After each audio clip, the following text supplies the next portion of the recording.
welcome back to the Enemies of the Fire podcast. This week we go into all of the disappointment from the Gold Cup, all of the excitement from the Club World Cup, and just we've been gone a long time. What's up with the Chicago Fire? Anyway, that is DPG. This is our brand new host for this evening, Serena, and I am FC Neo Tokyo. We are here, and how are we feeling, everybody? How are we feeling? How are we doing? Better. It's been a rough week already. It has been. Yeah. And I guess on that topic, we should say, again, we've been gone for about 2 weeks at this point, so a lot has happened. But Diogo Jota and his brother passed away in a car accident. I literally have not dug deeper for any details because I don't care. It just, no matter what happened, and it just sucks. And our heart goes out to him, his family, everybody, because it just literally sucks. Too early just too young to pass away. With that said, I also believe Liverpool's gonna retire his number. That is cool. That is a good gesture. I gotta admit, I did not hear any of that. And pay out his whole contract. $20 million contract. Yeah. Yeah. That's nice. I mean, you would think that's the bare minimum, but corporations. I was gonna say, yeah, exactly. He has 3 kids, and it's kind of similar to like AC Milan did with like Maldini's jersey, where that nobody can use Maldini's number unless his son picked it up. So it will be cool if his kid someday. Oh, you're right. Picks up his. That would be super cool. That would be super cool. All right, so unfortunate news aside. Let's get to some unfortunate news. The U.S. loses to Mexico in the Gold Cup final. So who watched the game with sound on and has a better idea of what happened? I was on a plane and I purchased Wi-Fi to try and watch it. I had to download the Fox Sports app with the plane Wi-Fi. Didn't end up working until literally the last minute of the first half, and then I saw the score and I was like, well, fuck. I missed a lot. So I watched the second half with sound on a plane. DPG, you were I saw some reactions. I got pissed. I was pissed. You know how I feel about the Mexican national team. Like I have told you guys how I felt. Especially, being Honduran and, watching your national team sometimes get thrashed by Mexico. So it sucked. But you know what? I don't think this was our Gold Cup to win. Not with the roster we were carrying. And I mentioned this before to the guys is, we were really kind of almost going in with an experimental roster. Bunch of MLS guys, some guys in Europe that are kind of hit or miss in playing time. I wasn't expecting much. I'm even surprised they got this far and didn't get knocked out in the quarterfinals or semifinals. So yeah. Well, they went to penalties against Guatemala, right? I mean, Costa Rica. Right?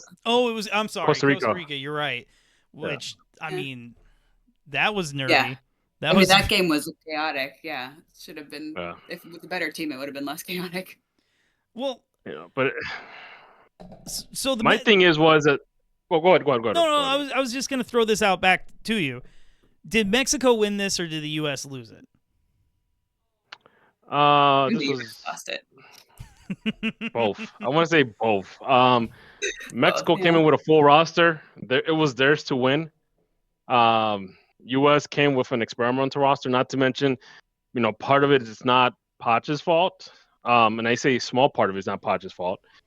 Just because he did have players that didn't want to participate, which is never. You can't blame the players for looking out for themselves. At the same time, you kind of have to question their commitment for this project.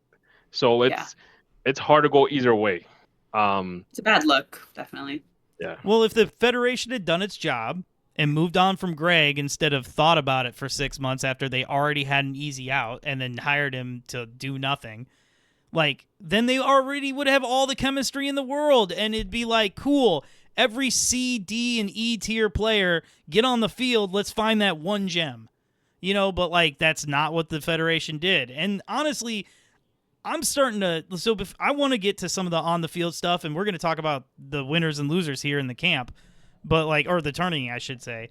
But Pochettino is starting to scare me. Like I screamed and yelled and wanted a foreign coach, but like I don't think he knows what he got into. Like not to be the bleeding heart here, but like let's all these things that he's talking about. Like let's not pretend what the political climate is like, and then he's like, "Oh man, I'm jealous. They went to the White House." Dog, that's not your target demographic with this team. To win for Trump, right? Yeah. That's not your target demographic. And then he's like, "What the hell? Why is this a road game at home?" Dog, has no one told you what you signed up for? Like he just seems completely clueless and he just doesn't have a grasp on what he signed up for. And I think that's fine if he had 3 more years. But here's the thing, too, is that we also have to take into account that this is CONCACAF's tournament. This is not U.S. Soccer Federation's World Cup qualifier game. Like, because if it was, they would definitely not put it in California. They probably would have put it somewhere, Ohio, somewhere northeast. Yeah, they might as well play it in Alaska. Yeah. So, the team looks sloppy. Like, there's no game plan. And I think a lot of it, too, is that there's a difference between managing a club versus managing a national team. And I don't think Poch has grasped that yet. Because with a club, you see these guys every day for most of the year. You can literally train, spoon feed these guys tactics all the time. With the national team, it's piecemeal. You might see these guys a couple of times a year. You might have maybe a couple of weeks of training, and that's it. At the same time, you kind of have to question, like, there's no chemistry, and at the same time, it's like the roster he picked was kind of a head scratcher in a couple of spots. Yeah. Well, and I think it showed on the field. I mean, there were just a few moments where you're just seeing some of these guys get absolutely worked, and you're just like, it's embarrassing, like one on ones, and then the lack of subbing. Like he didn't sub until we're down. Once we're down by 2, or sorry, down by 1. It was 2-1. For the last 15, 20 minutes of the game, he doesn't sub until Mexico did score. So then he subs 5 minutes after that, and it's like, well, it's not going to help. Too little with the subs that we have. It's not. Too little, too late.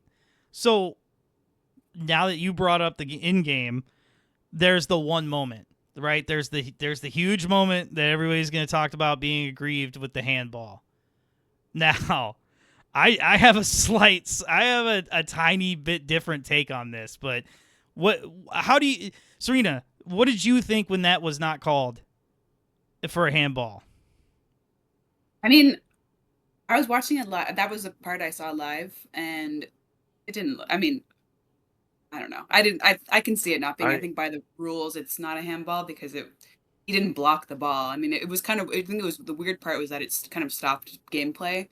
And it was stopped by him putting his hand on the ball, but I feel like he didn't block or, use his hands for the game. But it's funny that gets brought up because there's been tons of instances of, getting handballs calls for like the worst things, like, your arm was sticking out a little bit, that's a handball, or it's not in what they call it, a natural position. Yeah. If you're falling on the floor and you throw yourself, well, not throw yourself, but at least, you put your arms out and it lands on the ball and you stop play. Like, at that point, it has to be considered a handball because you're technically stopping play. You're technically, preventing on someone else from kicking the ball because you're holding it with your hand with all your weight. Yeah. So, well, yeah. My real take on this is that I think slowed down, it looks egregious. It looks awful. It's the Zapruder film, right? But like in the moment, it's so fast. He is balancing himself. And to be fair, no one was near that ball. There was 3 guys sliding the other direction. No one was near it. That's kind of and that's kind of what I mean. Like it wasn't like he was stopping play by the other team. It was kind of almost like it was almost already going to be a break in play, and then. timing of it, and then he fell on it. But I still do agree. Like, if we're calling other handballs, then I think that makes sense that should be called too, and that wasn't. Like, my favorite thing is when players jump up with their arms up and they're trying to like do it for like elevation and stuff like that, and the ball hits them, and that's a handball. You know, because it's you get more momentum if you use your arms to jump up versus just trying to jump straight up with your arms down. But that gets a call to handball, but not this. So it is not consistent, but that's the name of the game for CONCACAF. Part of me. So the first thing I thought of, and I don't know what the nationality of the ref is, but I've got it's story time here. The very first thing I thought of is in the 1966 World Cup, England won extremely late in extra time, right? And it was one of those balls that hit the top of the bottom of the crossbar and went straight down. The crossbar. Yeah. And years later, near his deathbed, the Russian ref, because it was England versus Germany, right? And the guy goes, "How did you know that was a goal?" And he said his reasoning was Stalingrad. So, like, let's not pretend that the U.S. didn't open up a concentration camp the same week as this game. Like, things like that happen. So, like, you know what, man? Yeah, you got a point there. You kind of have a point, because I think the referee was from Costa Rica or Guatemala. Guatemala, I think I'm seeing, yeah. It might have been Guatemala, and it's like, why couldn't the CONCACAF just get a ref from like Europe, like fly a guy from Europe? Just bring a neutral guy. I don't care. Bring him from Africa. Bring him from South America. Asia. I don't care. Bring a neutral ref. Neutral ref team to there. No bias. There you go. just make sure they're not from Iran. I think that's a phenomenal idea. So, anyway, that was the one play. I mean, nothing could be done on the goals, right? No. So, like let's talk about. I kind of hate arguing like, oh, we would have won if we had part of me is like just resistant to the handball thing, just because I'm like, I hate when we lose. I just hate that, like, when other teams do it, I'm like, it's so annoying. Just, if we had played better, and especially in the last quarter of the game, I mean, they're just not. They clearly. Agyemeng's not the guy. Team, so. Yeah. Well, Agymeng is not the guy. And I told you, when he missed that shot in the second half, I'm like, yeah, he's not the guy. He did say that. That was the chance. Yeah, so he hoofed it off like someone I know that did the same thing yesterday, but that's besides the point. Yeah. So, now you brought up Agymeng. This was something I wanted to talk about. I was going to talk about Freeze first, but let's jump into Agymeng. We have winners and losers out of this tournament, and Agymeng seems to be a winner in his career, but as far as the fans are concerned, he seems to be a big loser, because he got a transfer over to Lampard over at Derby County, right? And Poch seems to love him. You got to think he's going to bring him as like the third guy for no reason whatsoever. So, like, I don't know. Do we think Derby County is enough to get Agymeng up and running? I mean, nah, he's going to be sitting on the bench, bro. So, are you an Agymeng person? No, I don't know that. I just don't know that much about him. Like, how many goals has he had this season with Charlotte? Oh my God, I'll bring it up. It was more impressive earlier in the season. I will admit that. Yeah, like, what about that guy from? Didn't we have that guy from Vancouver too on the national team? The one Brian that's White. Yeah. Yeah, I don't know what happened. No, Poch doesn't seem to care about him or something. I don't. What the? This team is This team is in the air, man. I mean, he loved Agymeng. Freeze is. I don't know why. I'm going to be honest. I've never heard of Freeze until this tournament. Where is this kid? Yeah, me neither. He went to Harvard. Yeah. That's he might be. You know what? Thing I keep hearing. He might be a one-hit. He might be a one-hit wonder. You think? He might be a one-hit wonder. Like, he's like the Ethan Horvath, of the tournament. Like, you were good for one game, and after that, you kind of disappeared. Man, he was amazing. I mean, against Costa Rica, he was great. But well, I mean, we're on record as not being Turner fans. Now, I don't know how Serena feels about Matt Turner, but yeah, no, I agree. He seems to not be able to do anything right. He gets a loan move, or no, he gets a deal to Lyon, And then literally the next day, they're like, "Oh, they're relegated from points deductions," and now they were getting ready, man. Well, no, they appealed, so they're going to play first division soccer this year. Yeah, I thought also PSG was going to help them, like they were going to bail them out or something. I heard that. That's hilarious. Is PSG like the Bayern Munich of the league? Like, well, yeah, of course. You know how Bayern Munich bails everybody out because like, oh, we got to make this competitive, otherwise they look bad. You know. Don't say that to Leverkusen fan. Which, speaking of Leverkusen, Malik Tillman is on his way over there. It's happening. We're very Look, excited. man, Bayern Leverkusen is like a one-hit wonder. They'll win one tournament, and then the next 5 years is gonna be a Bayern party before Bayern decides to take a break. Probably true, especially now. I mean, they're rebuilding again now after Wirtz and Frimpong and everybody leaving. But I feel like at least they are keeping it competitive, because the last season they were the only team keeping it competitive against Bayern. I mean, they ended up losing, but only by 4 or 6 points. So at least, I mean, even if it's not to win, at least they'll be competing. Like I remember in the '90s, like Dortmund and Bayern were like always head to head with each other. Like Dortmund and like I think Dortmund had like a period where they were like dominant. You talk about the '90s. That shit was like a Champions League final on top of like a Bundesliga last. And then you had like the thing. random teams like Wolfsburg all of a sudden become good, and all this stuff, and exactly Werder Bremen, and then after like the 2010s, it just became like a whole Bayern Munich party. Yeah, really 11. Yeah. Yeah, the only thing that could stop Bayern was Harry Kane, which was amazing for one season. Yeah. But I don't know with Musiala injury, and it's not looking great for Bayern. I'm sure they'll still be good, but they don't have any transfer rumors in the pipeline. Musiala's hurt. They're like scrambling to try and get like Xavi Simons, which is not going to work out because he's a diva. And once Musiala comes back, it's not going to work out. Well, so I don't know. Good luck to them. But Tillman is great for Leverkusen. I'm excited too because it seemed like there was a chance it wasn't going to work out because Bayern had a buyback clause on him, and PSV was going to enforce it or something. Oh, geez. But then I think that had expired, or Bayer Leverkusen's lawyers went in and looked at the contract with a fine-tooth comb and were like, actually that's not how this works. Wow. Well, I mean, money talks, man. So do you think Tillman's going there to start? Yeah, I think so. I mean, they're trying to keep saying to Andrew, they're trying to rebuild Wirtz in the aggregate. Like, it's like they're not going to replace him with one star, but they're rebuilding him with a bunch of with a platoon of people. Honestly, a platoon of like attacking midfielders. They're gonna Voltron their way to Wirtz. Or maybe he might not start, at the very beginning, but I think eventually they got rid of Florian Wirtz already? Oh, they yeah. did, right? Yeah. Liverpool. Yeah.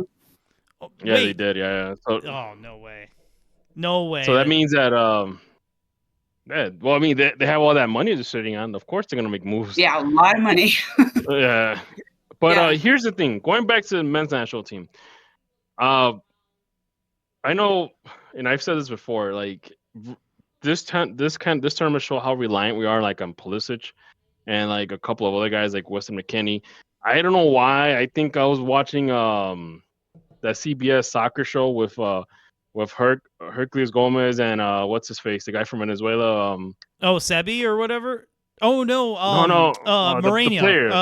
Alejandro Moreno. Yeah, and they were bringing up Gio Reyna, and they were like, I'm like, wow, this is how low we have come down to. Like, and I told these guys, if we want the U.S. men's national team to be competitive, to actually have a chance to win a World Cup, you need about 5 Pulisic's on the team to make it happen. You need guys that are regular starters. They're actually contributing to their team that can make a difference. Well, 5 Pulisic win a World Cup. 1 Pulisic can get you to a semifinal. Luka Modric. You know what I'm saying? Like 1 star can drag you to a semifinal, which I would live happily with a semifinal. That's, unless the rest of the team is a weak link. I mean, Like the center back line is a huge problem. Center back is the back line. Yeah, the back line is horrible. Well, like, outside of Jedi, that's it. It's like who else? It's been a rotating carousel on the back line. This guy and his extreme disrespect for Serginho motherfucking Dest. You want the walking red card to be starting on the team. Dude, you want a guy that's gonna go crazy and throw a fist. Hold Nicholas on. Jackson. We need an outsider to let me know I'm not crazy. The only time this U.S. team has played well since Greg Berhalter has taken the job to literally today is when Jedi and Dest are on the field at the same time. Doesn't even matter if Pulisic's ass is out there or not. Brendan Aronson looking good with Jedi Robinson and Serginho Dest on the wings.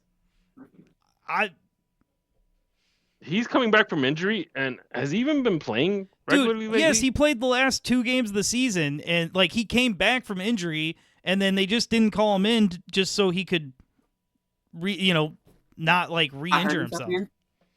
Yeah. But I mean, here's the thing: is like, if you're talking about the back line, and let's go with your logic, Toke. Anthony Robinson and Serginho, red card Dest. You still have 2 other spots on that back line that every other team in the world is going to try to exploit. On the left side, what is it? The left side? No secret. Yeah. Yeah. So, and we've seen Jedi get burned, double team, almost like, he can't do it himself. And if Serginho Dest gets frustrated enough, he's going to start throwing elbows, man. And that's a red card. You're wild. As we also saw it last night. Yeah. God, don't bring that up. It's oh not my even. God, I can't wait to complain. Sorry. No, it's just triggered now. I think low key, even like I think Dest and Jedi Robinson is the secret sauce that makes this team look the best it's ever looked. Like I talk about this a lot. 2022 World Cup. We did not finish any better than we had finished before, but we looked 10 times better than we had ever looked before. Think about 2010, the glorious World Cup. We had deficiencies like crazy. We don't have like a legit outside of Pulisic who could score goals. We don't have like that striker. Like no, we do. We've recycled Josh Sargent.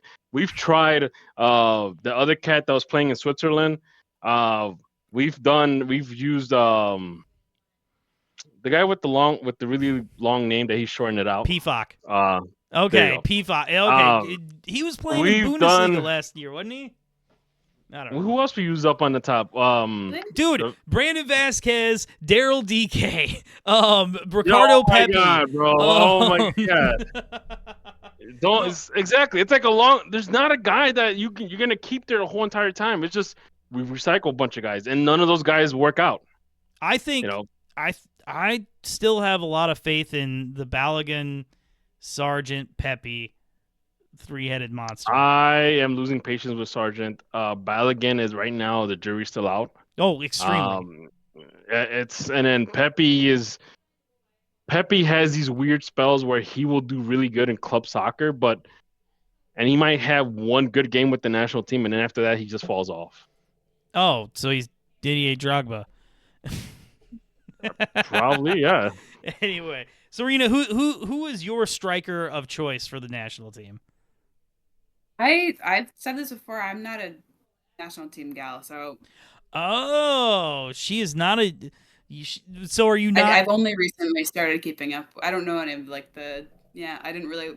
In the last World Cup, I think I was in Switzerland supporting Spain. That's a random ass. Yeah. In Switzerland supporting Spain. For my dad's job, and I was in Basel, and everybody was watching the games in the town square. It was really fun. I got a cousin that lives out in Switzerland. He's been trying to get me out there. Did you go? Did you send him Beautiful. a fire Shaqiri jersey? No. Like this guy, man. So this guy has a really crazy journey, man. Like, he lived in Chicago. Well, he was born and raised in Honduras. Lived in Chicago for a few years. Went back to Honduras. Worked off of a beach, like a tour guide thing out in Honduras. Met a nice Swiss girl. Got married. Moved to Switzerland. And he actually worked as I think, was it not? Give me a rundown of the best teams in Switzerland. Basel. What? Basel, Lugano. Yeah. I think it was Basel. He was working at the stadium at Basel. Yeah, it's the Dream, craziest honestly. thing. Yeah, Switzerland, yeah. Could you imagine the beaches, like just the weather in Honduras, and then like wake up and you're off the plane and it's snowing in the Well, I mean, mountains he of lived in Switzerland? Chicago. He lived in Well, Chicago okay, for a fair. You're good right. amount of So time. yeah, I mean, Basel is Yeah. beautiful. Yeah, I'm sure it was great. Oh And yeah. he's been like, all he's told every now and then when I do European talk to him, he's like, "Oh yeah, you got to come visit me, man. It's one plane ride." to do it. I'm like, "Yeah, yeah, I got 3 kids and a wife. Yeah, good. Yeah, yeah." You Dog, know, that's you. You need to go. yeah, someday. Yeah, someday you Yeah. got to get out of there, my man, before you go nuts. All right. So before we wrap this up, I got one more name to bring up. Oh shit, I Okay. got two, and this we'll smooth past the one. Luca De La Torre surprised me by not being exciting and amazing. He That wasn't exciting and amazing. He looked worn out and pedestrian. beat up. Like Yeah. he looked he's been amazing for San Diego, and he did not look good, which makes me sad. Now, the real name, Diego Luna. Do we see Diego Luna move in the next couple weeks here? He was Or pedestrian against Mexico. So what? Yeah, he had I feel a bad for him. he had a great Yeah, tournament. he had a great tournament, but then when it comes to a heavy hitter, Yeah, couldn't take you the look pressure. pedestrian. Yeah. So if you can't cut it with Mexico, what makes you think you're gonna cut it against your Englands, your Germanys, your France of the world? You know, your Brazil, your Argentina. How are you gonna do that? You know. So Yeah, there's nobody in this gotta tournament work on the surprised me. mentality. Yeah. I think you are so No, hard on this you team. are so high on these guys, and I told you how I I think felt. so. These guys are I think Diego MLS. Luna he's got a good attitude though, in a way that I feel like that will carry him pretty far. He just needs to work on the The last mental aspect. mental aspect of the pressure at the end. But I feel like he does have kind of a more exciting attitude than some of the other guys, at least, even if he's even when he's not playing well. And then when he is playing well, it's only magnified by him having, kind of Oh, that yeah. Yeah, star. but you know what we know what helps for that is actually playing in a competitive league in Europe. Well, and yeah, get him dealing out with of championship- Salt Lake. Get him some pressure. Yeah, Yeah, that's get him some pressure. I think Diego, No, if you're but- listening to this, I you know think how to Diego use you. Luna is a perfect player for the championship. Like, get him a year of punching people in the face in the championship Yeah, for score a bunch 42 Oh my Yeah. god, bro! games. Why would you put him in the championship? Why not put him like in a League One or like Serie Bundesliga A? too. No, in the It's because here's the thing. In the Oh, you talking about championship, Champions League? Oh, No, in no. the championship, yeah, in the championship, yeah. he's gonna run an entire team, right? He's gonna be the talisman of a team, and then when they get hopefully promoted in 2 years, he then can Yeah, be but good enough we to be said a the Premier same League thing. player. We said the same thing about Adams, and look what happened. Adams is amazing. Adams had a hell of a season last year. Just the problem is he's made of glass. Anyway, all right. Listen, we have gone far too long on this disappointing loss. Wrap up our feelings about the game. I enjoyed it. I'm very upset with America as a whole right now, so I kind of enjoyed losing to Mexico. How'd you feel, DPG? I mean, it's against Mexico, bro. You know how I really feel. I mean, I that know. that will ruin my whole week, man. Any hope for the World Cup? Any hope that this team gets out of the group? That this team does No. anything? No. No. Depends on the group. Depends on the group. I love the optimism. I mean, it's true. You know what kind of gets me thinking is how we've had like our best success when we had like an MLS guy coach the team. Well, Versus like versus Klinsmann or in this Klinsmann case was not Poch- bad because he was here long enough to get himself entrenched. Yeah. I think that's the thing. Like I said, Well, with Poch. Klinsmann's been living here, so you know. Well, yeah, that also helped as well. You Yeah. do. That's the problem. MLS coaches are the best for this team, but they're not the best coaches, and this team needs better coaches. It's just they know.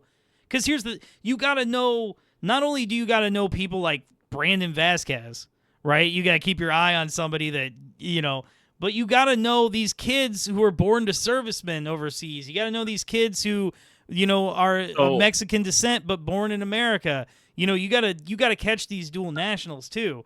And I have a feeling Poch is doing fuck all with that. Yeah, he's just kind of like he's like just sitting there. he's just there for the moment, bro. And I think what you're kind of describing is you need an MLS guy that can coach in Europe, that has coached in Europe, that knows the pressures, and knows his way around MLS transfer markets or MLS players, period, or American-based or American players out in Europe. And we had an opportunity to sign a guy like that. And just unfortunately, he decided to go coach Canada, and we got. I don't think he Pochettino. decided to coach Canada. I think He was forced. He was told to go pound sand, and he was like, Go "I will pound do that sand." in Canada." Anyway, you valued listener, please do not pound sand. We will be right back to talk about all sorts of ridiculousness with the Club World Cup, which we have really gone hot and cold on that thing, man. Some weeks we're all about it, other weeks we don't give a nothing. Anyway, I stopped caring. we will be All back. right. We will be back. Peace out, everybody.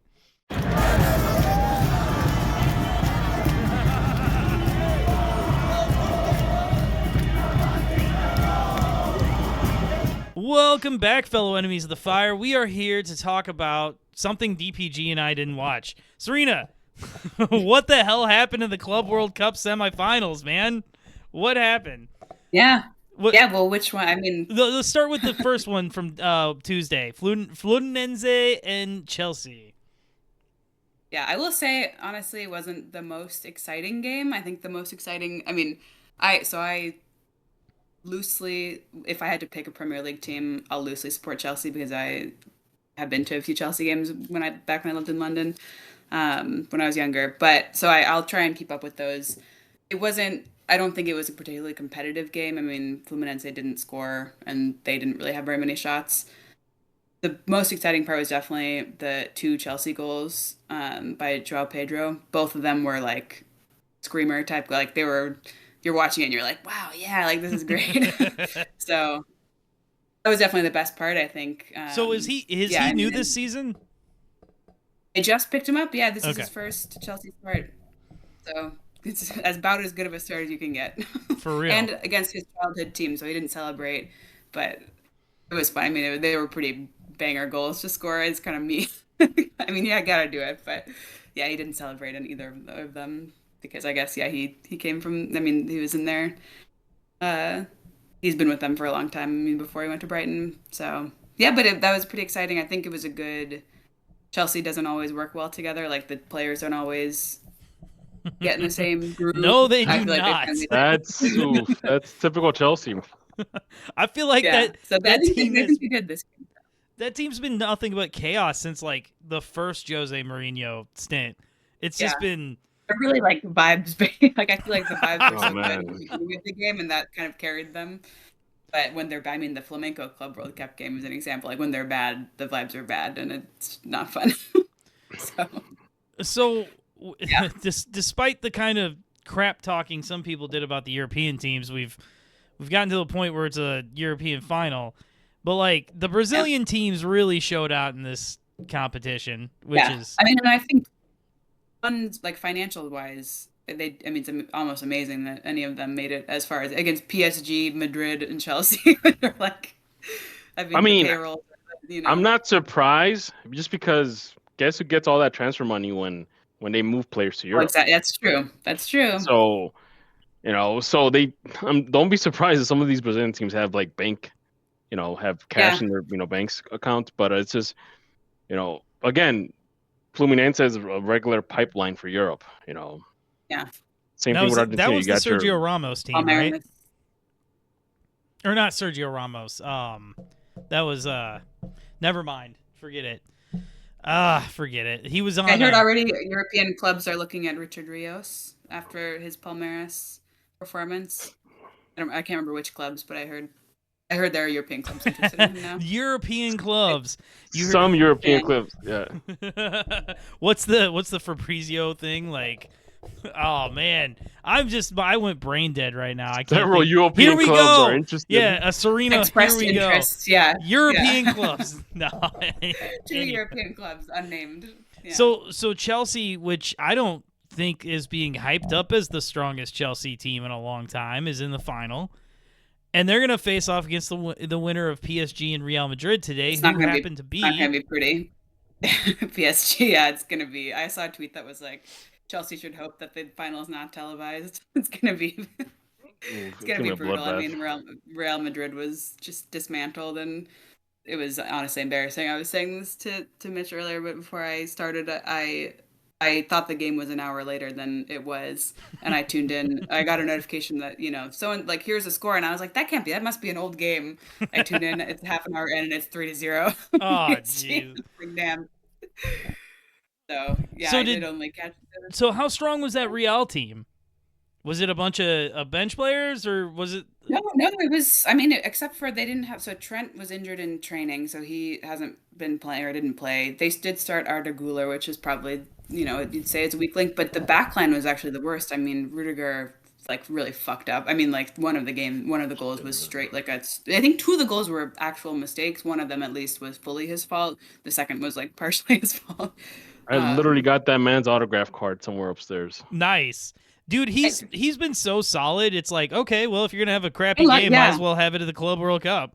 Like. Yeah, I like him. Yeah, I mean, but it was kind of crazy. I mean, and honestly, just PSG was kind of made all of even the good Madrid players, like making them all kind of look like school children. I mean, they were just kind of running around them and their link up plays, and they were really like in form and had a good structure, and Madrid just was kind of chasing after them or chasing their own tails. It was honestly kind of sad. I mean, that's never sad when a big team. It's not sad. Yeah, I know. But sometimes we see that happen to Real Madrid when they played against Barcelona. Yeah. You're right. Yeah, Barcelona can pull one out on Real, but not many people do. Now, I have one more question for either of you. Am I stupid? Because if you would have shown me when you show me this PSG team on paper, I'm like, eh. Yeah, no star. Yeah, it's just like, eh. Dembele. Like, that's solid. Is that they're like their mentality or their kind of intent with this team is to, after they got rid of Mbappe or after Mbappe left, they're like, okay, no more stars. This is just going to be kind of a solid team of people who have been in the academy and from the ground up. They're young. Yeah. No, it's kind of how. Community. Some of the best clubs. That's how I always bring up Manchester United, but that's how you got a powerhouse of Manchester United was through the academy. Yep. Yeah. And then it wasn't until Real Madrid started that trend. I say Real Madrid because they did start that trend of just buying everybody. Yeah, the Galacticos. And just having, but it used to be through the academy. It's wild to see.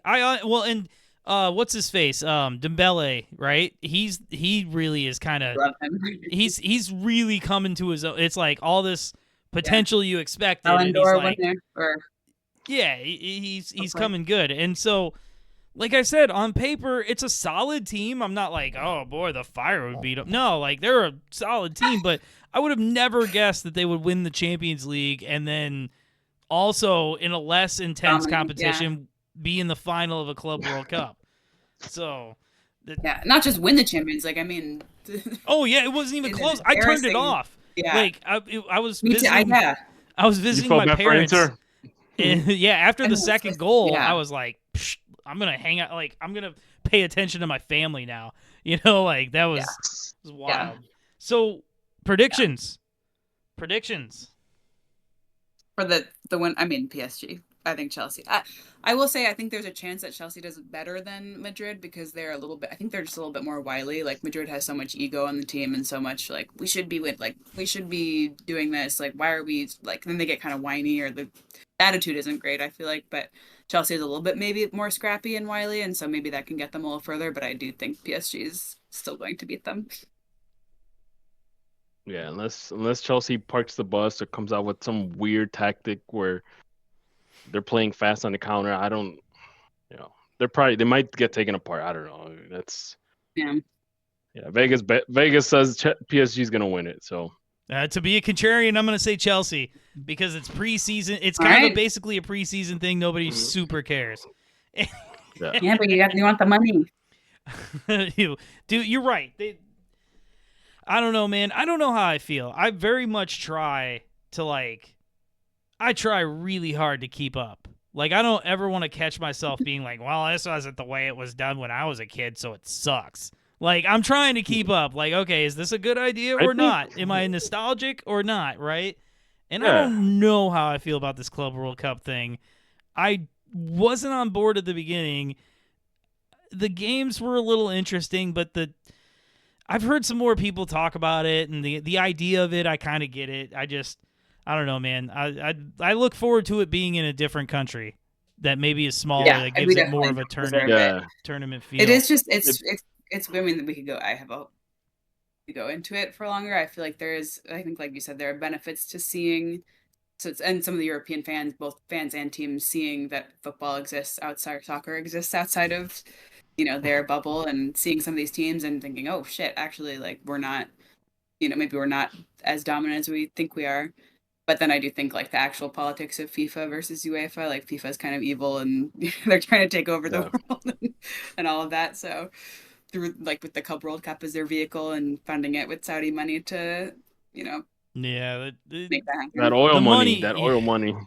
The money just gets really gross, but it just gets really gross, man. It's gross. Speaking of gross, no, I love MLS. So there's not a ton of news, but I definitely want to bring up one or two things here. And the first and foremost, my second team, the team that I've been jealous of since their inception, Stefan Frei of the Seattle Sounders got caught with a stray knee by we are not sure who. But it was some guy from Columbus. Yeah, it was completely inadvertent, right? It was just a pure accident. But he got knocked out cold. And so the ambulance comes out on the field type of thing. He's out cold. And so they put him on the stretcher with the whole neck brace and everything. No, you've got to be careful with that. You got to be very careful.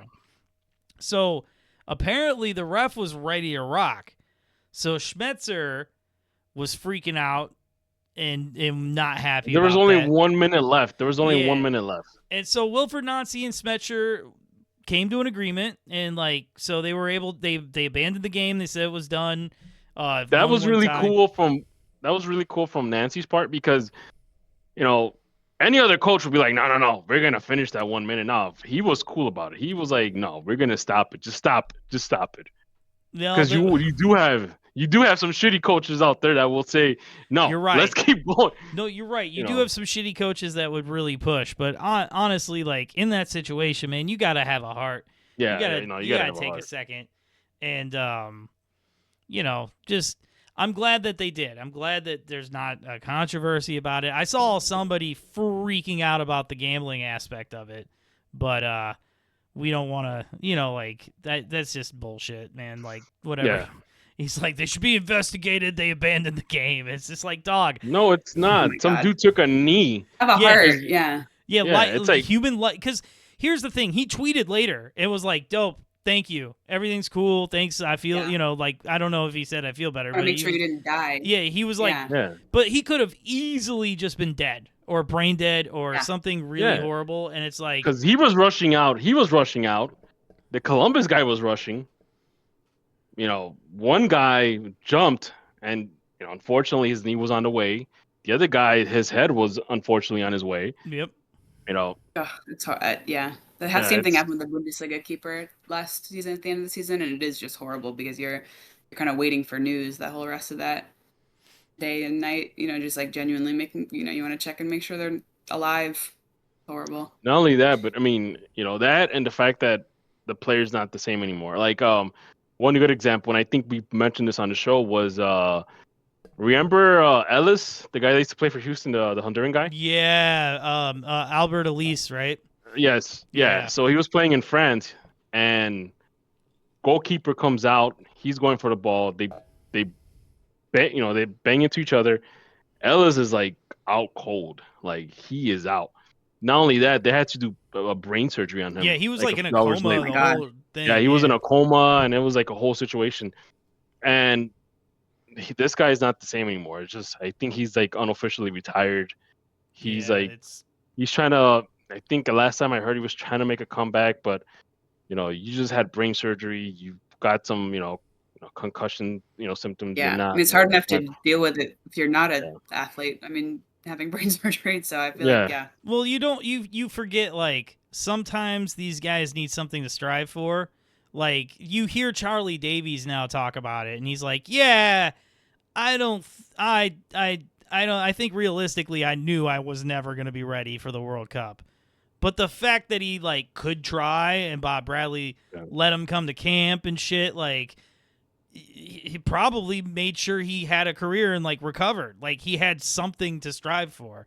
So, like, you could see where maybe Albert Elise might similarly try to strive to get back to the field, and then you come to the realization that you can't. But yeah, shout out to Stefan Frei. Always been a cool cat, even when he was in Toronto. Even though I hate the team, and I actually have a poster here commemorating that 4-1 win from, like, 2017. Wow, cool. I was there. I was there, baby, he says. Real hater. I know, right? So, all right, from that to transfer rumors.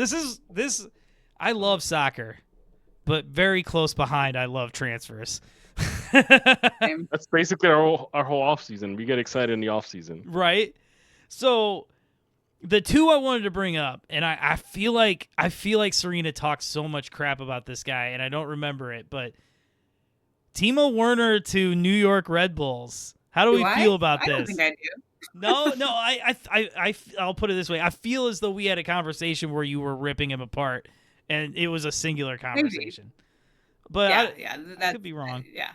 So Timo Werner wants to join the deadbeat dad in Red Bull. Does he play for the guy, the deadbeat dad in Red Bull? Fuck them kids. Yeah, Emil Forsberg. Yeah. Oh yeah. So, I mean, it's a move that's a year too late, right? Like the whole Tottenham experiment probably should have never happened. I mean, I'm sure he got paid more, but like this has kind of been in the wings since Chelsea was a problem, right? Since Tom Barlow his way out of Chelsea. Wasn't Timo Werner like a Red Bull guy? Yeah. He started at Leipzig, blew up, went to Chelsea, turned into Tom Barlow, and then went back to Leipzig, and they're like, you're still Tom Barlow, and they sent him to Tottenham, and they're like, ooh, and now he's back, and Leipzig's like, so Leipzig's trying to get rid of him. They're gonna ship him out to their feeder club. I'm surprised it doesn't happen more often. Like it does, it happens kind of often. I mean, it would happen more. I guess it's more RB Salzburg is the feeder club for Leipzig, and then Leipzig is the feeder club. I mean, they don't have old enough guys who are good enough. Yeah, right. That really, but you have a good coaching program, though. That's how, like Jesse Marsh, like even described, coaching from coaching Red Bulls, and then in the offseason, they'll send him out to Europe to, see how the guys in Leipzig or Salzburg will actually coach the team. So, it's they got a good system. They get you involved, which is cool. All right, so another move that part of me doesn't want to happen because I don't want to see him, but the other part of me wants it to happen so we can beat him. Son out of Tottenham, I'm not even gonna Heung-min Son, right? Did I say that correctly? Yeah. To LAFC. That was right. I thought he was going to Saudi. I didn't see the LAFC stuff. James was insistent that the LAFC thing is close to being done. Good shout out to James. We miss you, baby. I've heard of it. Yeah. But he was insistent that this was coming around. So what do you think? If they give him that oil money, he's not gonna come to LAFC. He's gonna do at least a year or two, and then Saudi get that oil money, and then maybe, why not? maybe. I mean, not to sound ridiculous and all, but a South Korean man playing in the Saudi league, how are their international relations over there? Is that a thing that you? In South Korea, as long as you're not North Korea, I think you're good. We love all people except for North Korea. I feel like when you're a certain level of athlete and star, that you're stripped of your like. They'll make. You say that, and I'm gonna say it now. This is her first experience with the Jordan Morris theorem, which is a happy player will play his best ball. So, like, you never know. Players are allowed to chase happiness. Yeah, because Jordan Morris he's not didn't. married until he retires. Jordan Morris was not man enough to go play in Germany. And then who told the story? Oh, you know my other love, Jermaine Jones. Oh man, Jermaine Jones was like, "What?" God, Jermaine. Have you heard that story, Serena? I love Jermaine Jones. I don't think so. Okay, so years ago when Jordan Morris was like taking off, like I think it was his first. Oh, I think he was still in college. He was still at in college. Yeah. And so he was getting. Hold on, I'm sorry. He was getting national team call-ups by Jurgen Klinsmann while playing at Stanford. Yeah. So he was deciding whether to go to join Seattle or go to. I think he had an offer for a German team. Brennan, what? Bremen. Werner Brennan? Was it? Yeah. And I think he talked to Jermaine Jones. He talked to Jermaine Jones about it, and he's like, "Oh, I don't think I'm gonna go. You know, my parents just got us a dog, and you know, me and my girlfriend, we've got a place. You know, we got a place in Seattle, and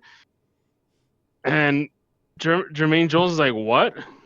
He's like, you don't want to go to Europe? No, I'm okay. I think I'm just gonna stay in Seattle, and that's why I always tell him like, I'm not a Jordan Morris fan, because he could have been in a different universe. In a different alternate reality, he's probably like Pulisic before Pulisic. Yeah, could have been. Yeah, I mean Bremen's a good they're a solid, especially then be a mid to top tier Bundesliga team. Yeah, but get right into the Premier League. What if you go and you're depressed and you hate it? Like, he wants to be in Seattle, man. Maybe because he got a new dog. I mean, Seattle's rainy. I mean, it's not like he's coming from like the best. I think look, even like by Munich, isn't it? Even Landon Donovan tried his luck. On Dortmund. Well, yeah, it's not Dortmund. But like, dude, okay. So I love Jermaine Jones. Trust me, I love Jermaine Jones. But this man out here talking about Jordan Morris didn't go to Germany for a goddamn dog. No. Dude had a life. He already had like his wifey girlfriend. He bought a house. He's ready to. He was going to be a hometown hero. Like, he's about to be a one club man in Seattle, and with how many cups? So I don't know. So he went from a potential. You don't know what could have happened. He could have turned Werder Bremen into like a powerhouse. Like he would have stopped Bayern Munich. Listen, the only thing that stopped Jordan Morris is he took turns exploding each knee. Like, he went to Stoke, or not? Yeah, because he went to Stoke, and he was about to blow up. He was playing really well, played 2 games, and his knee explodes, and it just because of that goddamn dog. Dog. He could have got strong knees in Germany, bro. Yeah. You know those. You ever seen Bundesliga? Those sliding tackles are no joke, bro. They're physical. Yeah. Oh my god. You know what fact makes me so sad to my soul? Nigel de Jong never received a red card in his career. Never. Even when he drop kicked that guy, and he broke multiple people's legs. No, who was it? Was it Iniesta? Who's the guy who looked like he was 50 when he was 20? Iniesta? He kicked him in the chest in the World Cup final. Guys. It's not that. It's not the other guy. It was not the Real Madrid guy, right? No, it was the guy. Yeah, it was the Barca guy. He kicked Xabi Alonso. He kicked Xabi in the chest. That's who it was. Xabi Alonso. Oof. John says he's lucky he was lucky to not have received a red card afterwards, so he admitted it. Oh my god, Xabi Alonso is lucky his lungs didn't collapse. Yeah. Hey man, he's coaching now. He's actually doing really good too. Yeah, well, no, that's coaching Madrid, except for today. Yeah, except for today, but he's learning. He's learning. Hey. Yeah. It's fun to see some of these old cats. Leverkusen, so. Yeah. Oh my god, speaking of old cat, I couldn't sleep yesterday, so after the Fire game, I continued to watch the other U.S. Open Cup semifinal. Oh, really? Austin versus San Jose, and I forgot. I didn't even see what happened. Oh, I'm going to tell you this. How'd the Bruce Arena boys do? Dude, that's what I was about to say. I'm sitting there. I'm high as whatever. I'm on the couch, and I'm like, oh, man, I'm going to move. Like, put she goes to bed, so I'm gonna move the game onto the big TV, and I put the game on the big TV and just big giant Bruce Arena's skull staring back at me, and I was just like, I forgot he was there. It was almost like a jump scare. Oh man, Bruce Mother Arena, man, and so. Hey. What? Don't be surprised if Potts quits or something, and then guess who's coming for the save? Great. Guess who comes for the save? Oh man, we're gonna play all of our World Cup games in Cuba. Anyway, so I actually have to look up the score because I'm pretty sure it was 2-2. So here's the best part: it's like midnight, and I'm like, all right, I'm gonna go to bed. Wait, why is it hot in my apartment? The batteries on the controller, my AC went out. And so I'm screwing with that. I'm ready to go to bed, and then Austin scores, and the game goes into extra time. I'm like, God damn it! Yeah, 99th minute. It looks like 115th minute. Yeah. Yeah, no, it went all the way to PKs. It went all the way to PKs, and Brandon Vasquez late in regular time, he went down hard. Non-contact. So you're terrified that he's done for, but he went down in a heap, went off the field, and I thought, San Jose was the better team most of the game. Actually, I feel like San Jose was the better team the entire game, but Austin just kept hanging in, scored the goals. Don't tell me Matthew McConaughey teams won. Matthew McConaughey's team won on PKs, man. Yeah. And the fourth one too, they it was kind of an exciting game, but I was fixing something and doing stuff and hot and couldn't sleep, and it was whatever. But we will preview the final. Oh, I guess let's preview the final. Austin versus Cincy. Or not Cincy. Who the fuck? Minnesota. Minnesota. The most mid-final ever. Semifinal. Wait, yeah, they still have to play, yeah, because... No, that's the final. No, that's semifinal. We lost in the quarters? Yeah, we lost in the quarters. What? Yeah, because there are still four other teams in it other than Austin. Red Bulls, Philly, Philadelphia, Cincy, Nashville and DC United. Oh, that East. Wait, one of them's happening right now. Man, I was about to say how successful our season was with the Open Cup and shit. This sucks. Bro. Anyway, all right, well, we'll complain about that when we come back. But anybody, so neither of you guys watched or cared or anything. You just Nashville is killing DC Nashville's 5-2. kicking their butts. 5-2, yeah. Oh, and the Philly New York Red Bulls game has been postponed. Oh, Probably. yeah, I see that. Due to weather? Probably, I don't know. Let me see. Hold on. Probably. This is the hard-hitting analysis you get out of this show. Probably, yeah. Some European team, probably warm weather. No, it's just that's one last thing I'll say before we take a break. Isn't it funny? That's how much soccer is going on. Is that I didn't watch none of this, but I watched all of that, and he watched all of this and that, and she watched this and that, and you just keep coming together. Anyway. If you would like to come together with us, join us for the next section as we have a lot of Chicago Fire talk. We have been gone for a long time, and I am very upset at certain people, but also very happy with others. Don't look at me. No, I'm not. I might not even go to the game on Saturday. Are you Andrew Gutman? No. Yes. No. I might not go to the game on Saturday, so stop it. Just stop. All right, we're out. Peace.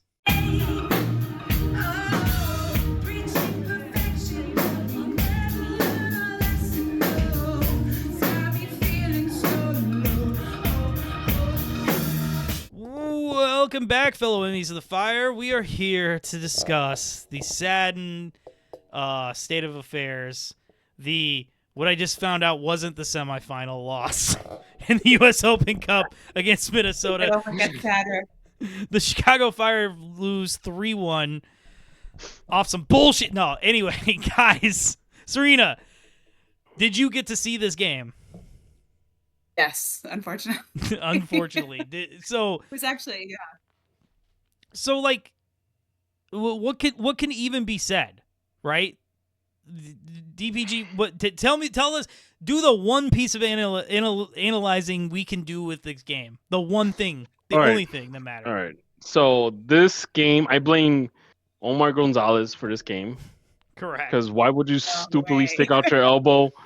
You know, dude, that's not he punched him. He was just like, it's what? Well, it's crazy. The announcers must have been wrong because in the beginning of the match they were going on about how there's no VAR in the open. No VAR. And I said to Andrew when they said that before the red card happened, I said to him, I was like, oh, that's crazy. It should be like in Bundesliga or in the German Cup where they only have VAR in the quarterfinals. I was like, it's crazy. That's not what it is. Then the Gonzales punch happens. Andrew and I are laughing about it because we're like, oh my god, that's like hilarious, and they can't review it because there's no VAR. And then she goes to the video, and we're like, yeah, no! you see the cutout of the VAR crew, and I'm like, wait, what's going on here? No, the announcers are wrong. Yeah. There is VAR. So sucks. Omar Gonzales fucked up. I don't want to see him play anymore because honestly, I haven't seen anything good come out of him. He's old, he's slow, and he's big for nothing right now. This is not Omar Gonzales from like 5 years ago. Yeah, this isn't like, naked saxophone Omar Gonzales. This is old man. This is like trying to catch a check, one more check before he rides off in the sunset, Omar Gonzales. And unfortunately, it's not working out. You could have put a hungry young guy that wants to play and has the energy to do so, and he might have been more successful than Omar Gonzales this year. Dude, Omar Gonzales, I would have. I mean, where's Christopher Cups? Right? Like, what happened to that kid? Yeah. Like, I would have like right? I think he's still hurt. Yeah. You put Gonzales in there specifically to not do that. Specifically to be the brain, to be the brains, to have the steady hand. Like, even if he gets beat, the other guy covers for him, right? And he's the one that does it. Like, this is his second ever red card. It's so unnecessary. It's not like this is like, it's not like Nigel Young, who we brought up earlier, right? Like, it's not like Sergino Dest. It ain't like Sergino Dest throwing out. He's not. I saw some people saying, oh no, it's actually because Gonzales is like so much taller than that guy. He like wasn't used to where the guy's face was. I was like, I don't think that's what happened. And the crazy thing is that he did it to what's his face. He was in a podcast with our old other what was the guy's name? The guy from Germany, the one that plays in Montreal now. Plays in Montreal from Germany. Herbers. Yes, he used to do a podcast with Herbers, and that was a good podcast. And I thought he was a cool guy. And I actually hoped that the Fire would have signed him too. Right. And it was just odd. Like, did that guy tell you to piss? Did that guy say something to Omar Gonzales pissed him off or something? Like, yeah, really. It's. I mean, Omar. It's not like Omar Gonzales took 5 years off the sport. Like he did start before VAR was a thing, but VAR has been a thing in his life, right? Like, it's just. Andrew is like, oh, maybe he also thought there was no.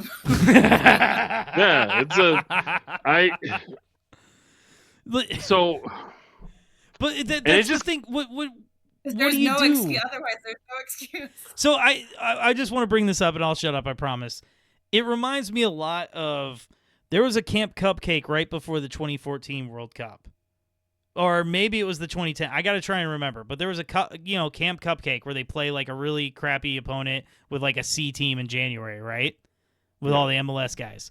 So Jimmy Conrad got like a red card in the 12th minute. And so I heard him later on a podcast. He's like, yeah, so not only do I screw myself of like I couldn't never go to the World Cup, but I literally screwed every other player there. It was just like an entire wasted month because they had to play down a man for 80 minutes. They couldn't like showcase themselves.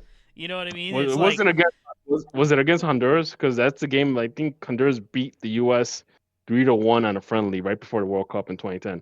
And this is crazy. I don't know why I still remember this, but I didn't watch the game. I actually had a buddy of mine that texted me, like, hey, he gave me congrats. Oh, yeah, congrats on Honduras, winning. And I'm like, what? Like, what? And I look at the score, and I'm like, when does this happen? But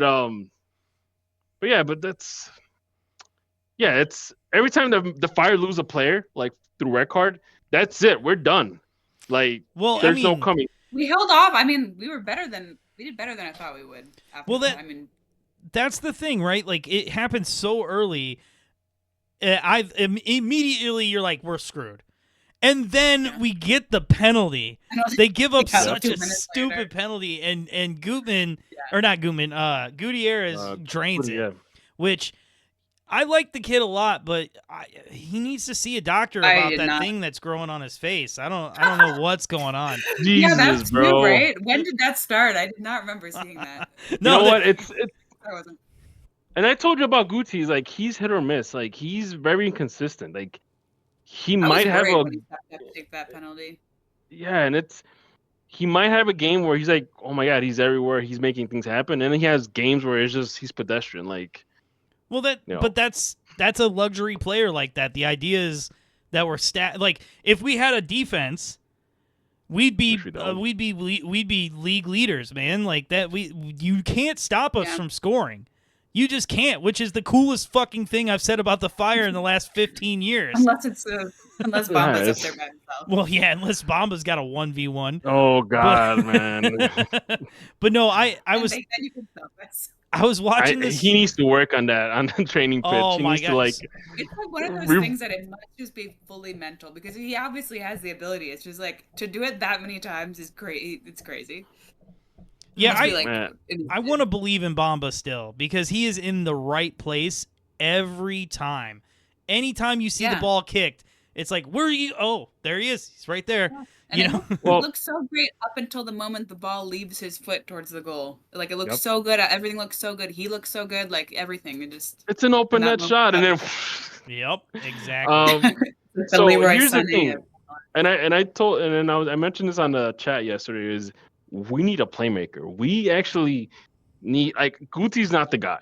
Guti, you need a guy that could either, create magic for someone else or create magic for himself. We need kind of like a Lucho Acosta type player. Or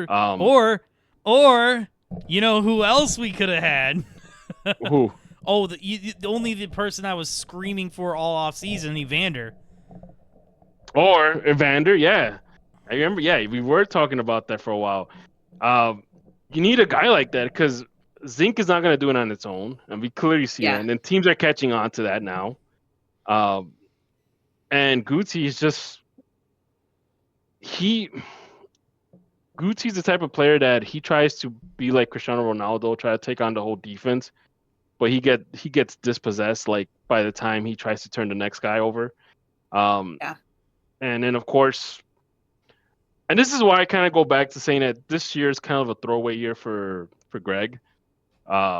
Even though Toke doesn't want that, he wants to go to the playoffs. And win. I want accountability, but still. But you I take it as a throwaway season, because he's going to evaluate everybody. He's going to make changes, and I can tell you right now, the backline is going to get revamped. You're going to have guys that are going to go. I don't see Guti lasting another year. Like, if you can sell him now, sell him now. Like, I agree. I do agree. Free up the salary cap and get someone that can actually make magic.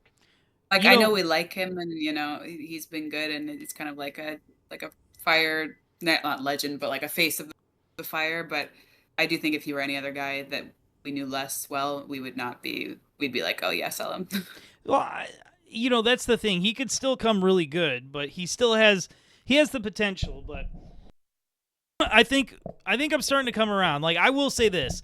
I am easing back on the whole fire Greg if we don't make the playoffs, because I am so happy with a lot of what I've seen. Like, it has quenched my anger. I really like a lot of things I've seen. And, I guess as far as Guti is concerned, I originally am like, okay, sell Guti and get the De Bruyne or get the DP center. But I almost think at this point, sell Guti, use that money for like a TAM center back, and then next season, in the off season before the start of the next season, get a big name DP central midfielder. Yeah, that could work too. And then it's the problem is that I think someone made a chart of all the contracts and shit about the Fire have that are on the books for this year and next year. The and it's just first we got to see what's available. What can we afford on the salary space that we have. I do like the fact that Greg kind of gave a lot of these guys their renaissance moment, like Orhel. Like Orhel's been sitting on the bench for the Fire for like the past 2 seasons. I didn't think anything special. I thought he was gonna be done. He's the special sauce, dude. He's he was done. And then Pineda, same thing. Yeah. Pineda, same thing. Pineda to me was like, okay, he's been on the Fire team since like 2020, right before COVID. He's not doing anything special. He's done. He's actually forced Acosta in the bench. He's supposed to be our the guy. Our big money. Yeah. You know. If you would have told me before the season started that Sergio Orhel and Mauricio Pineda kept Acosta on the bench, I would have been like, oh, so we gave up by April then, huh? You know what I mean? But no. Yeah. And it's just, I've said it a bunch. And I guess we've moved on from the Open Cup disappointment, which is very particular. One more thing I'll say about Open Cup. Yeah. Brady, good to have him back. He tried. And I liked his anger and his like screaming and swearing and all that. I love all that. Yeah, I love all that kind of stuff. So I was glad to have at least somebody doing that. Well, he's gonna be you are home because this is a very pro Chris Brady podcast. Yes. I remember we were crapping on him on his first year because he made a few. I was because I was missing Slonina. I was like, oh my god, you know. And then Chris Brady had a rough, I want to say a rough half a season last year, and he finally came around, and now he's like, and now we have mentioned that he might be the starting goalkeeper for the U.S. national team in 2030. Yeah, well, maybe. I personally, maybe even next year. Yeah, I legitimately right now think he is better than Freese or Turner or anyone. I actually think Chris Brady is the best American keeper right now. That is my actual opinion. I would say, Freese again, one really good game that I do think he was better than Brady would have been. But other than that, like on the whole, I kind of agree. Yeah, it's one hit wonder, and it's kind of cool. Like I missed Slonina too. I really was used to the Fire and condition, so I was like, oh, great, we sold a young guy thinking we have another young guy, so this guy's going to suck. And he didn't. And then I kind of felt like, well, our luck's going to run out. And honestly, I really like what I've seen out of Gall. Like, I honestly, like, I was surprised, I would love to keep Chris Brady one more season and win a cup.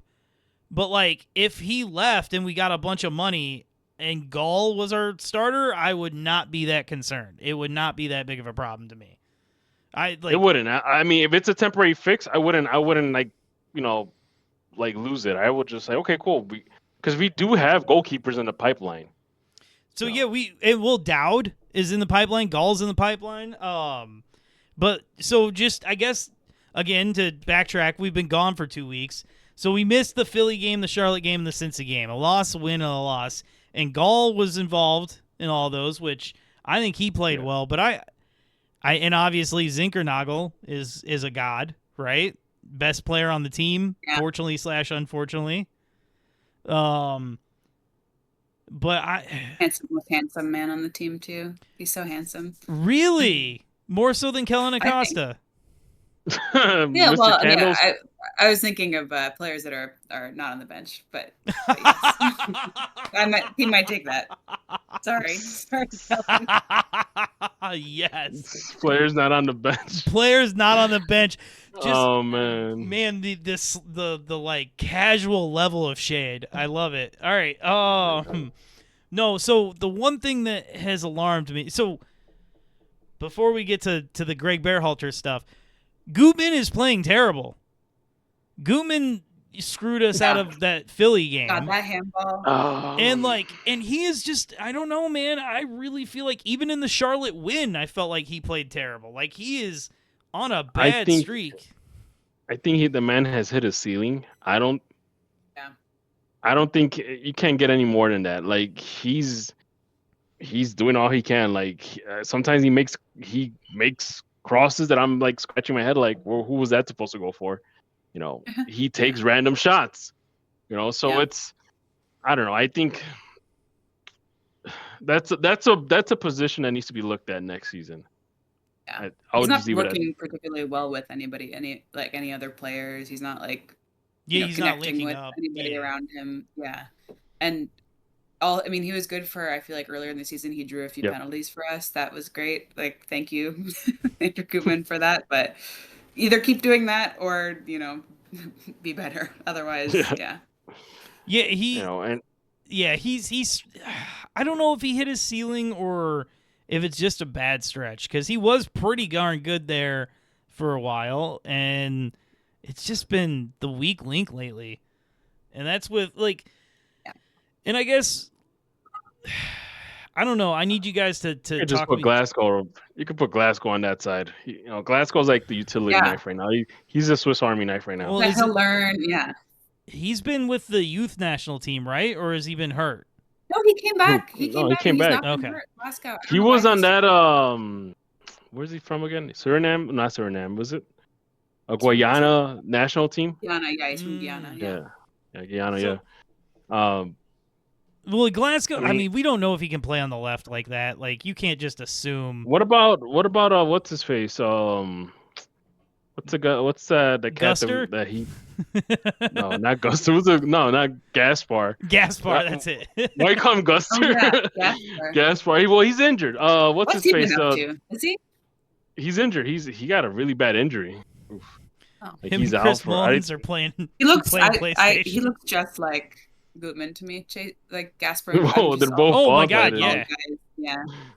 Yeah, they look. And honestly, I saw same. a picture of Gaspar wearing a hat, and I thought it was zinc. So all those either bald or I'm like mid-build, stocky, kind of semi-tan.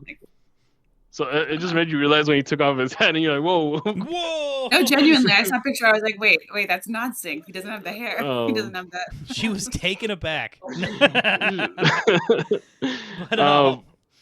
What's the guy's name? The guy from, was it Portugal? The one that we have on loan. DJ Alvia. Oh yeah. No, God, no. Talk about weak link. That guy. Yeah, Barroso's been starting. Barroso, can Barroso play on the left side? Yeah. That's a good question. I mean, stick him on the left and let Jonathan Dean play his natural position, supposedly. Because where's Barroso been playing on the right? I guess. Yeah, Barroso's supposed to be on the right. He and Dean actually take turns. He's young. So I feel like the younger the guys, the better they can learn. Yeah, right. They learn quicker. You're not wrong. That's actually. Gutman he's probably too old to learn.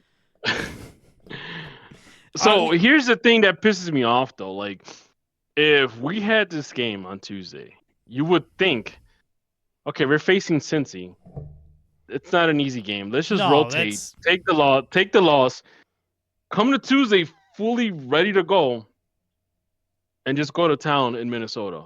But how good are Minnesota? I really feel like we should have still won that game. They're like second or third in the West. They're third in the table, yeah. Oh, okay, well, JK. They are pretty. Yeah. You needed to go. I mean, honestly, they didn't play well. I think watching the game yesterday, there was a little bit of I think the Fire themselves were like, oh shit, we have a red card, now we have to defend. And then they realized that Minnesota wasn't, I mean, they don't play a possession style. Like they weren't attacking as hard as they thought they would. And they were kind of like, oh shit, maybe we should try and score some goals. And then they tried to kind of catch up and turn that around and do that. But I think it was probably a little too late by the time they did that. But I'm with you. I think they could have won, and they probably maybe even should have still won. They probably they should. That red card is just the killer. And I knew it too, man. I looked over at Violet. I was like, man, if this game goes directly to penalties, we're gonna win this. But if we have to play another half hour of soccer, we're screwed. And it was just a bad time. The second goal where there were only 9 men on the. I mean, I still don't even really know what happened there. I mean, that was weird. Yeah, Jay or Davila was on the sideline. Yeah, and that's another guy too. Like I still can't believe the Fire paid $4 million for this guy. I don't see anything happening with this guy. Like, I think he's gonna be like Greg's first transfer failure. Well, he is really the only one that's kind of not gotten any traction so far. Yeah, and he's played it a little bit. But like I seen this guy get dispossessed all the time. Like he can't keep the ball on his feet. Like either he does a bad pass or he gets dispossessed, and it's like, dude, when the team's attacking, everybody's like working their magic, and then here comes Davila, and then kind of like bumbling. Screws up. Yeah, he screws up a pass, and it's we're not trying to defend a counter. So yeah, I'm not. I almost feel like he's also one of those guys who's like too big and doesn't know how to use his he doesn't know where his body necessarily is. Like he kind of is. I feel like in a lot of one-on-ones and a lot of anytime he's really interacting with the other team or even his own teammates, he's kind of just falling over because. You're right. He plays smaller than he is. You're right. Yeah, I guess I didn't even notice it. But yeah. I think the part of the problem is he is good with the ball at his feet, but he thinks he's really good with the ball at his feet, and he doesn't realize. He thinks like he's Cristiano Ronaldo. He probably had an idea of what MLS was going to be. But he's more like Peter Crouch. Yeah.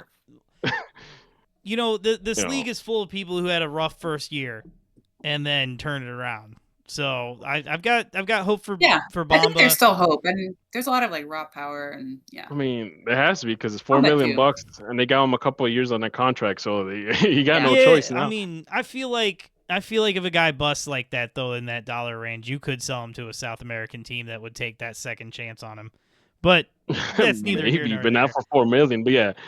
I mean, it's take a little bit of a loss. What's our back line? So Jack Elliott, it's to me he's hit or miss, and he's kind of goes. He kind of He kind of has that same issue. He kind of has the same issue. He seems like he knows what he's doing, though. He at least seems like mentally he feels like a little bit more calm than some of the other guys, and that kind of I feel like that presence is helpful for the Fire generally. We need to keep the guys who are But yeah, you need a guy that. But at the same time, he also needs a guy to play cleanup, and Sam Rogers is not that guy. Well, I like Sam Rogers. I think he's a great depth piece, but he's not like. You need another center back, and then people were saying, "Oh no, Tehran." I'm like, no, Tehran was horrible. Like he was another hit or miss. Some games he will be like the destroyer. He was great. Yeah, and then some games he was just like and talk about outplayed. Well, Tehran is transfer bait, and you need yes, I would love to see Sam Rogers, Jack Elliott, mystery man number 2, and Wiley veteran who isn't Omar Gonzales all share time next season, right? You know, and I said this yesterday. Like one guy that I miss, the one guy I miss is I miss first year Rafa Schihos. Yeah, on the back line. Rafa Schihos on this team, like first year, not last year. Yeah. Not last year. Last year he was horrible, but first year Rafa Schihos. If you would have put him with Jack Elliott, we wouldn't. That back line would be solid. You're right. Well, Jack Elliott has done the intangibles, in my opinion. He has actually stepped up into a leadership position. Yeah. So that he just needs some buff. I don't know. He just needs more help. He needs more help, and it doesn't help when everybody's been hurt forever too. Like, what if Barroso would have been starting every game, taking his lumps? He'd be, in theory, hopefully flying high by now. You know what I mean? Yeah. So, I actually like Barroso. I don't know if we're gonna keep him after his loan expires. He just hasn't played. I mean, isn't he only played he was injured like the whole? Most of a big part of the first part of the season. So far, he had like 2 games back. So we feel like we just really haven't even seen. I like what I see so far. When the guy takes off, that's it. Good luck. So I definitely want to talk about a little off the field stuff, but I got one more on field question for you guys. So during kind of this this is almost like a perfect kind of wrap up because we were gone these last 2 weeks. Kind of a lot of stuff has happened while trends were developed during this time we were gone. And what I noticed is our lineup has been set for a while now. There might be 1 or 2 guys swapped out, but it's been pretty gosh darn the same for the last 4 or 5 games. I think for the midfield and the attacking roles, yes. And it's except for Kuipers yesterday, but well, are we in it? Well, that's the Open Cup though. I don't. You know what? I'm gonna say this. I'm gonna say this too. I am not. If the Fire sell Kuipers, I'm all for it. The reason I say this is that Kuipers has a 1 in 20 strike rate. he takes 20 shots to make 1 goal, and you're literally insane. He has the highest XG in the league. Yeah, but But here's the thing. He's missing a lot of sitters. Like I like the fact that he hustles. But the thing is that he's missing his shots. Like he missed like 1 sitter in the last 2 weeks, and like I feel like I don't know. I think every so often Kuipers disappears, and I feel like that's the times where I'm like, oh, like how is this our star guy? Like you just don't see him an entire game, and that shouldn't be happening, especially like in his position. Like I don't know how you don't see him, but other than that, yeah. Like I remember Nikolic. Like Nikolic kind of Kuipers and Nikolic to me seem like a very similar type of player, where they're the finishers. They're finishers, poachers, and such. Yeah.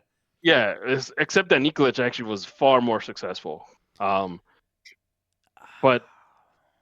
it's I don't know. I just feel that maybe we do need another backup striker. That's not Tom Barlow, because yes, he's a one-hit game guy for the season. I'm just glad he got his one big game, and he got subbed in, and it wasn't against New York. The number 1 amount of jerseys sold, Fire jerseys sold, are Barlow jerseys. I think I saw that somewhere. I was like, how the hell? No, that was somebody photoshopped that. Okay. Oh God, yeah. I was like, she's like that can't be. How? No, I actually. Well, it was right after that game that I saw that, so I was like, did people just go out and buy? No, they were. People were on the copium, but no. I think Andrew's jersey is the most popular one right now, which is the Zinkernagel. Oh yeah. They can they make it now? Because they were saying that they couldn't make it because his name was too long. No, yeah. Her boyfriend Andrew's got one, and we had to make it at Soldier Field. Like it was like we went there. Okay. Sales. I guess if you try to order on MLS.com, they're probably like, no, it's too long. I think it's not. I think it's like not a pre. I think you still can order it on MLS. I think you just have to type it as a custom one and like type the number in instead of having like a preset. Like it's not in the list. I don't know if that's still the case, but that's a long last name. A lot of letters. Dude, that's terrible. He's an all-star, man. Give him his number and his name. Anyway, all right. Go ahead. Dude, I will applaud both of you. We are making very clean transitions to make these breakout videos. Anyway, so something not very fun. So DPG, did we get a chance to talk about Monterey security, or did that happen since we've taken a break? About Monterey security? We think we did. Well, I mean, we always do, but it's the last game, the last issue we had.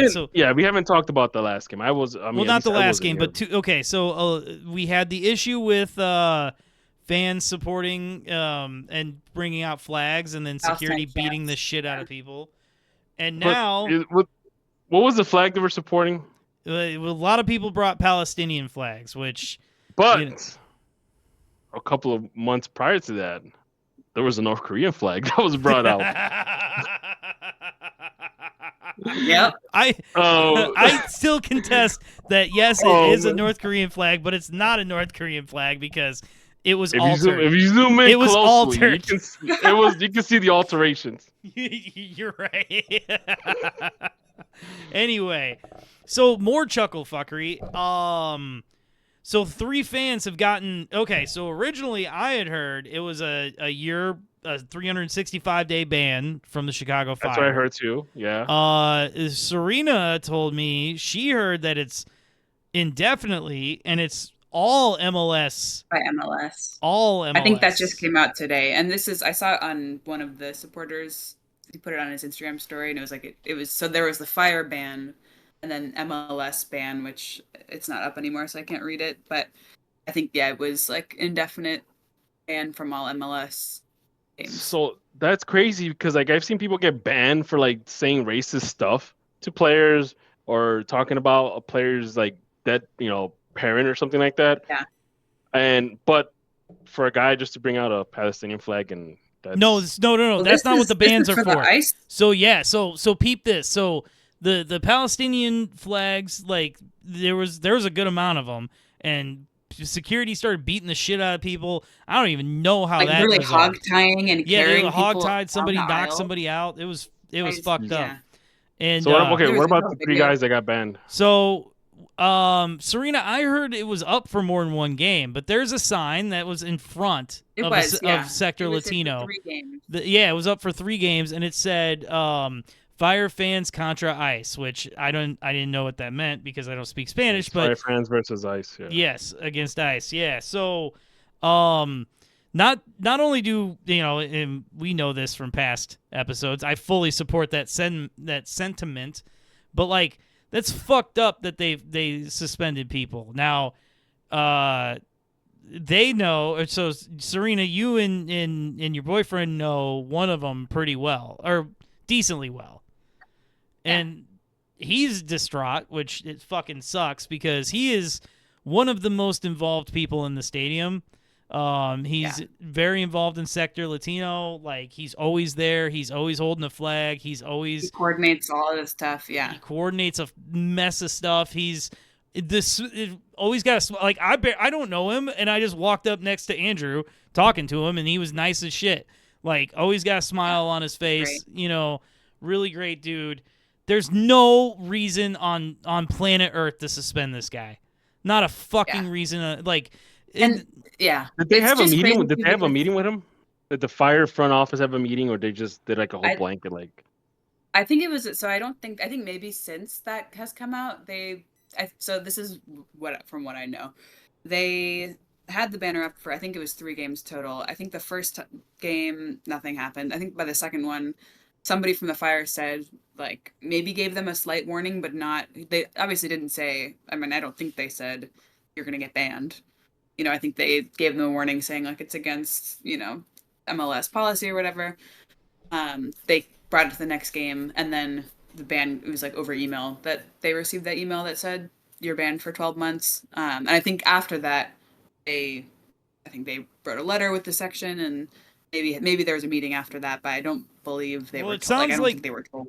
It sounds like there was a meeting of like higher ups, wrong choice of words, I think, but like leadership of the supporters groups. I think Section 8 as a whole and Sector Latino, like I think from something I saw, I think they talked to the team and were very dissatisfied with the response. It was basically like, yeah, tough tits. This smells like Andrew Hoffman moments. It's really dumb. Like, I put it in the Discord. Are we still dick riding this billionaire or what? Because this is I don't want to go too far out of bounds because I also don't want James to come in here and spout his bullshit. But I think this is fucked up 100%. Yeah, I mean, and like I think I was saying before we started this, just this happens with all teams globally. There are ways to handle it that aren't just straight up banning people for non-violent like literally a sign. And you can what about a fine or and all that stuff? I'd be against that too, because I think that's also like don't need to be policing it that way. But at least then you give like a little leeway and a chance for the team itself to kind of stand up for the supporters or say hey, okay, we'll take the fine and we'll pay it or whatever it is. But in this case, it's just and like I think it was maybe saying. No, go ahead. Like another thing too is like I think a lot of this stuff politically, like this is all new to sports fans in general here in the States. If you watch enough soccer from Europe, you damn know a lot of those tifos are like very politically motivated. Yeah. Sometimes, and it's not just it's like right or left. Like, we see it all the time in Europe. So it's kind of like this is why it's like it's kind of hard to kind of argue like why didn't you just like things could have been done a different way. Like, hey, like have a meeting with those 3 guys. Like, hey guys, it's nothing against what you guys feel, but this is league policy. Our hands are tied. Something, not just say, oh, you guys are banned. Good luck. Yeah. Yeah, it really feels like the team is hiding behind its league policy talk. Yes, exactly. And that's why, I mean, I was fighting with people in the Instagram comments today. Probably, that's never good. But there were so many people in there who were like, well, it's MLS policy. If you break the rules, then you're going to get in trouble. It's like, well, it's not the Fire's fault. Well, maybe the Fire has more power than we, the supporters, do to make a statement or stand behind their supporters. And I don't think it's unreasonable to ask them to do something. If they're really, as they're saying, like, it's not our fault, it's the league's fault, and show us that. Then fight for us. Because here's the thing. And the MLS statement made it like the thing that the supporter that I know who got banned, he posted the actual message from MLS, and MLS was phrasing it as the Fire alerted us, and we're following their lead in banning you. So I'm like, well, I guess they're both trying to point a finger at each other. Exactly. Because all this creates is like, yeah, you did this, and it's been magnified across social media. Now you can have other supporter groups across the country pull this off. Yeah. Yeah. And at that point, well, and here's the thing, man. Like, this is what where the rubber really meets the road. For me, right, is no other. So these are two different issues. We talk about the newest issue is really grinding our gears with the suspensions. But what happened with the other issue with the Palestinian flags, like every other nation's flag can be flown in the stadium. They don't say nothing about any other flag. We saw the North Korean flag. Yeah, we saw the North Korean flag. Against policy. Yeah, it's what you enforce. And that message, it's not even like, I'm trying to think of a good example, but like it's not even like, okay, the only thing I can think of at the moment, so I apologize, but World War II, Japan changed their flag to a wartime flag. So it's not even like you're making this like a wartime statement. This is a solidarity with a people. Like, you know what I'm saying? Whereas the same thing with this sign about ICE. It's a solidarity with people about like, it's literally two pleas of like, let's be nice to people. And now they're suspended for fucking let's be nice. It didn't say kill all billionaires like I would have put up. It didn't say. I want to think that because of everything that's going on, that's going to happen next year for the World Cup. And again, with how things are, with the way things are running now, as in the country, that are not part of the norm that normally happens. I want to say maybe MLS is just a little afraid for any blowback that might happen. That's my 2 cents. They'd be more afraid of. I wish that we were in a world where they were more afraid of supporter blowback, or Yeah, and obviously they're not going to be. We're not that kind of. Well, we're not there yet, but yeah, we're not there. I mean, we did see there was a sign of solidarity by our traveling support team at the Cincy game. They had a big giant sign that just said MLS Code of Conduct Acceptable Flag. And then I saw that. And then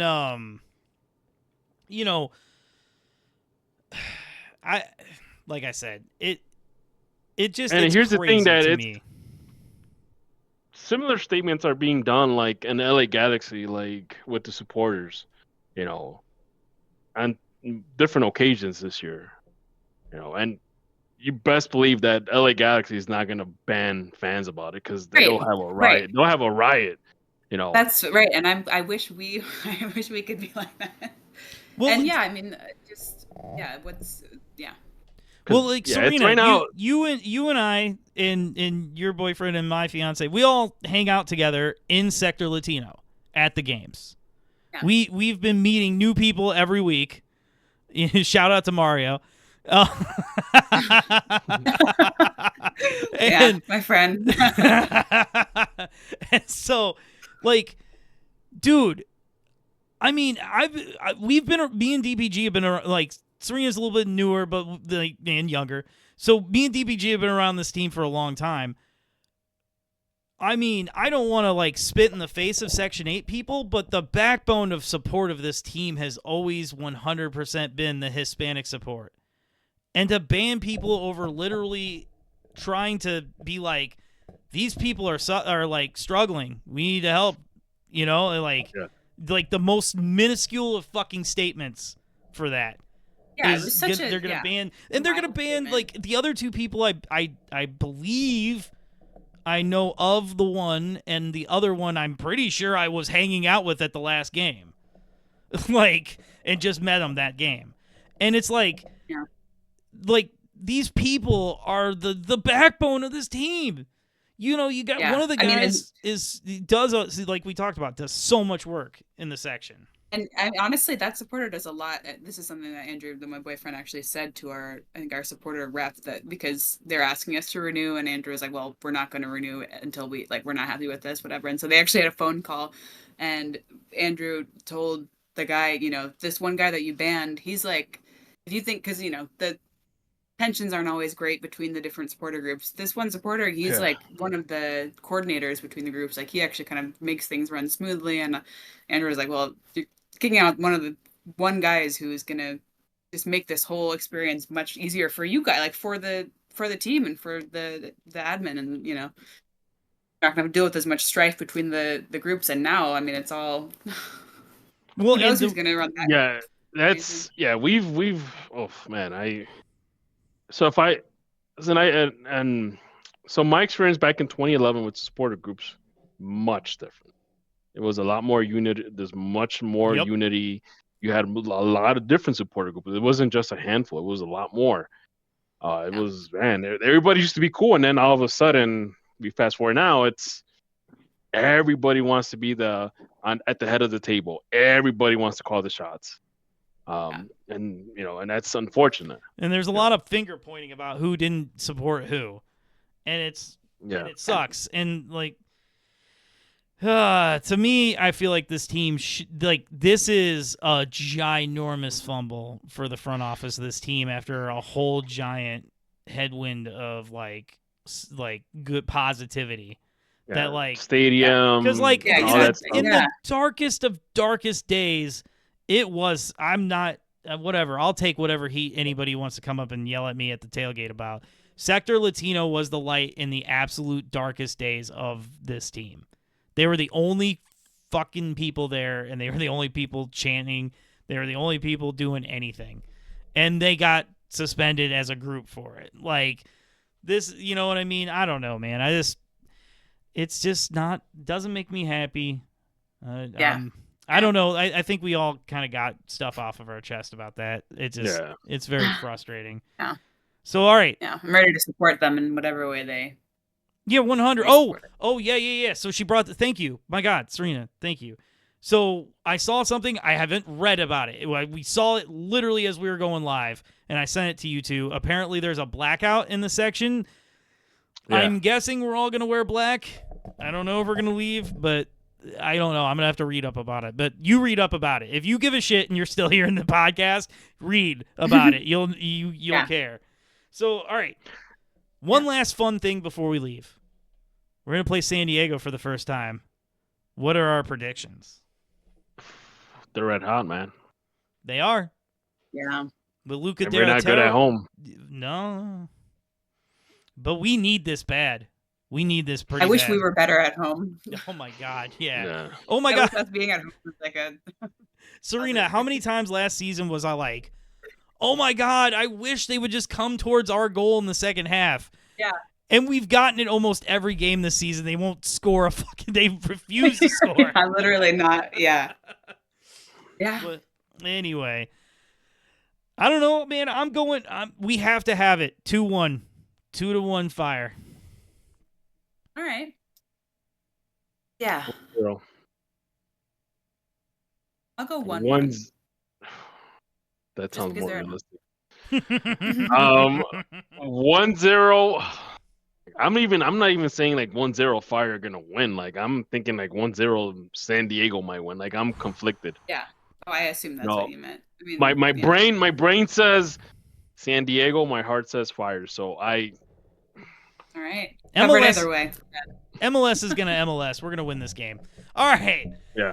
So, if you have made it, this was a supersized episode, but as we said, we were gone forever. So it's good to be back. It is good to be back. Hopefully, Serena had a good time. James, we love you. Ladies and gentlemen, help us on our journey to 500 subscribers. Hit that like button, subscribe, comment, yell at us, tell us we're dumb, whatever you need to do, man. We're here for you. Anybody want to pimp anything? We don't usually give out our handles or nothing. The show kind of, James runs the Twitter, which I am terrified to look at.